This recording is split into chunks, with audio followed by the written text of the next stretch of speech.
MC friends, మనం ఇవాళ ఆన్లైన్లో ఆర్డర్ ఎలా పెట్టుకోవాలనేది నేర్చుకోబోతున్నాం. ఫస్ట్ ఐఎంసీ షాప్ ఆన్ చేసినాక నేను అగ్రికల్చర్ ప్రొడక్ట్స్ కావాలి కాబట్టి ఆ కేటగిరీలోకి వెళ్ళి గ్రాన్యువల్స్ ఇక్కడ నాకు ఒక 5 కావాలి. ఆ 5 అనేది నేను ఇక్కడ సెలెక్ట్ చేసుకుంటున్నా. తర్వాత యాడ్ కార్డ్లోకి వెళ్ళి తర్వాత బ్యాక్ వచ్చేసి మనకు సబ్ కేటగిరీలో పర్సనల్ కేర్ ప్రొడక్ట్స్లో నాకు ఒక పేస్ట్ కావాలి, అదొకటి సెలెక్ట్ చేసుకుంటున్నా. చూడండి, అది సెలెక్ట్ చేసుకున్న తర్వాత యాడ్ కార్డ్ అని క్లిక్ చేసి షాపింగ్ సింబల్ మీద మనం క్లిక్ చేయాలి. క్లిక్ చేస్తే మనకి ఇక్కడ అమౌంట్ బీవీస్ చూపిస్తుంది. చెక్అవుట్లోకి వెళ్ళాలి. చెక్అవుట్లోకి వెళ్ళాక మన అడ్రస్ అక్కడ ఎంటర్ చేసుకొని పెట్టుకోవాలి. అడ్రస్ మీద క్లిక్ చేశాక పే నౌ అని క్లిక్ చేస్తే పేమెంట్ ఆప్షన్ అనేది మనకు చూపిస్తుంది.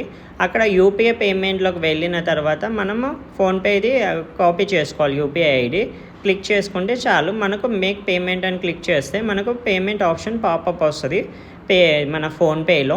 సో అది క్లిక్ చేసి కంపెనీకి మనం పేమెంట్ చేయాల్సి ఉంటుంది. అలా పేమెంట్ చేయగానే మన ప్రోడక్ట్ ఆర్డర్ అనేది కంపెనీ తీసేసుకుంటుంది. మనకు ఆర్డర్ అనేది సక్సెస్ అయినట్టు చూపిస్తుంది అనమాట. సో ఇంతే సింపుల్గా ఉంటుంది. మనం